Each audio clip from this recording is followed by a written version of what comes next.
Assalamualaikum warahmatullahi wabarakatuh. Kami dari kelompok 3 akan menjelaskan mengenai akuntansi aktiva sumber daya alam.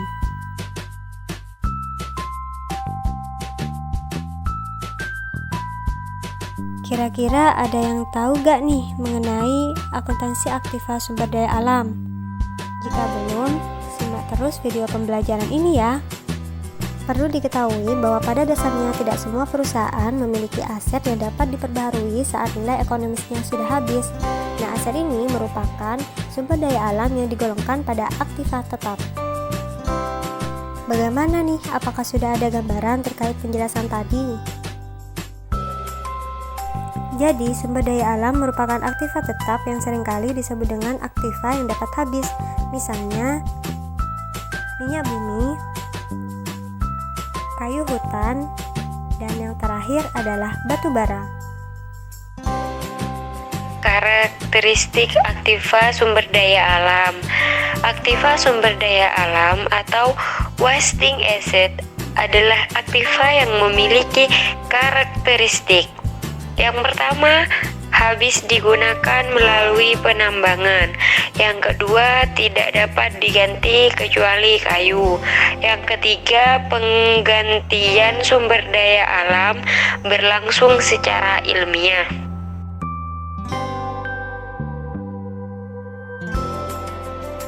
Macam-macam sumber daya alam.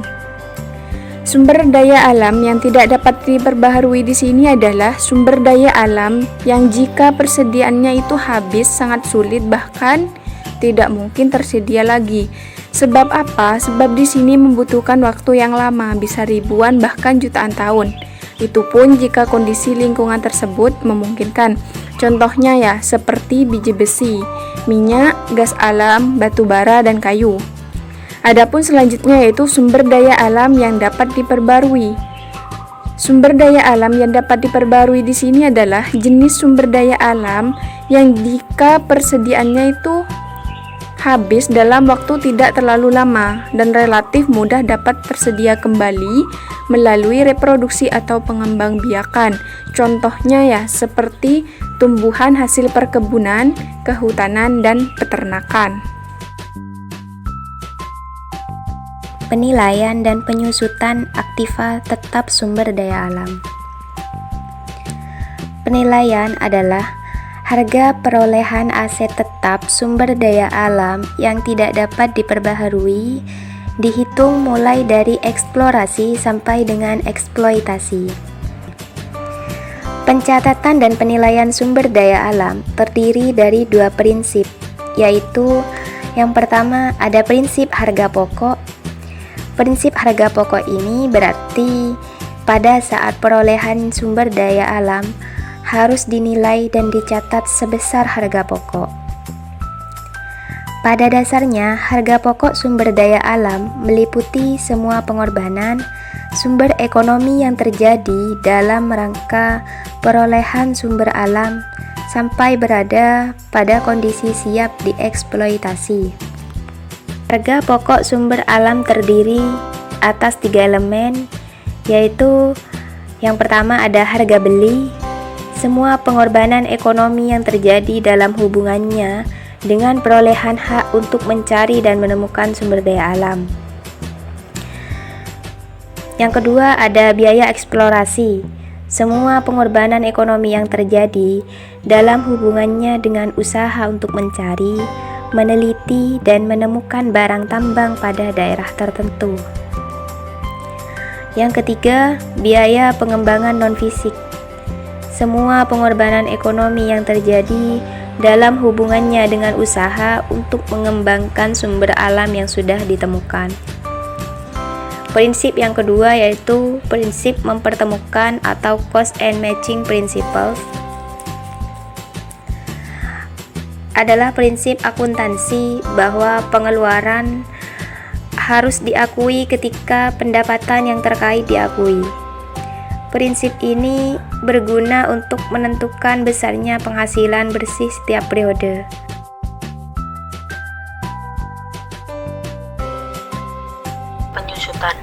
Penyusutan sumber daya alam dikenal sebagai depresi. Deflasi adalah kata lain penyusutan yang terjadi pada suatu benda yang bersifat alami dan tidak dapat diperbarui, yang digunakan sebagai objek atau bahan baku tertentu dan akan berkurang.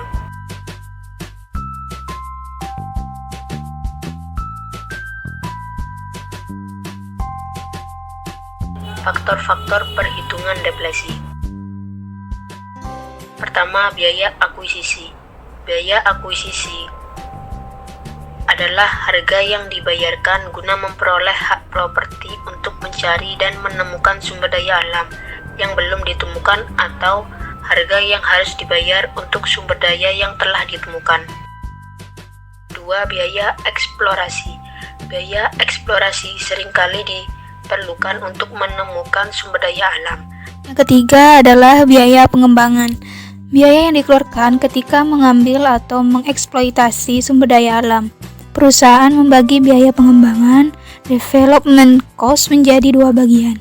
Yang pertama adalah biaya peralatan berwujud.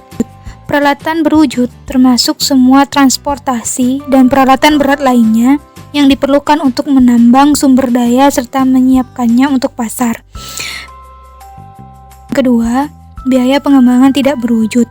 Dan tidak berwujud di sisi lain seperti pengeboran, terowongan, dan sumur.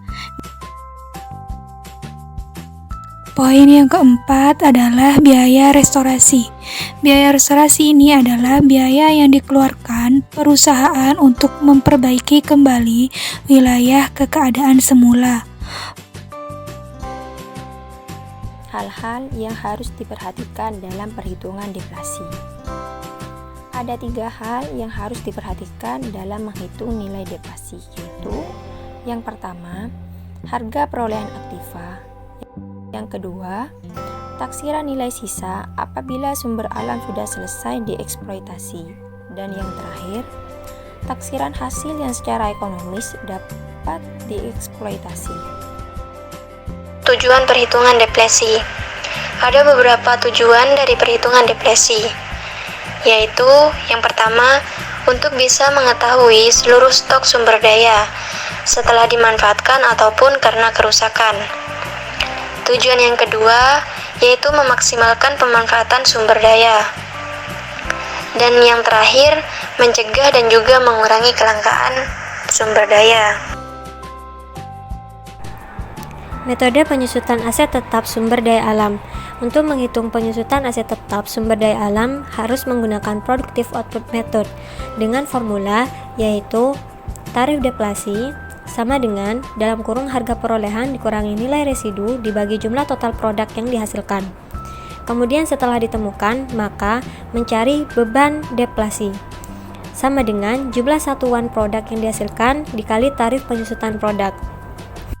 Contoh soal, harga perolehan hak atas tambang sebesar 80 juta rupiah, taksiran cadangan atau kandungan biji besi sebesar 4 juta ton. Jika dalam setahun telah ditambang 150.000 ton, maka hitunglah besar deflasi pada tahun tersebut.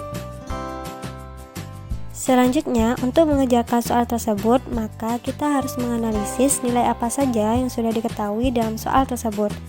Yang sudah diketahui adalah harga perolehan sebesar 80 juta rupiah, kemudian nilai residu sebesar 0, taksiran jumlah produksi sebesar 4 juta ton, dan jumlah produksi yang dihasilkan sebesar 150.000 ton.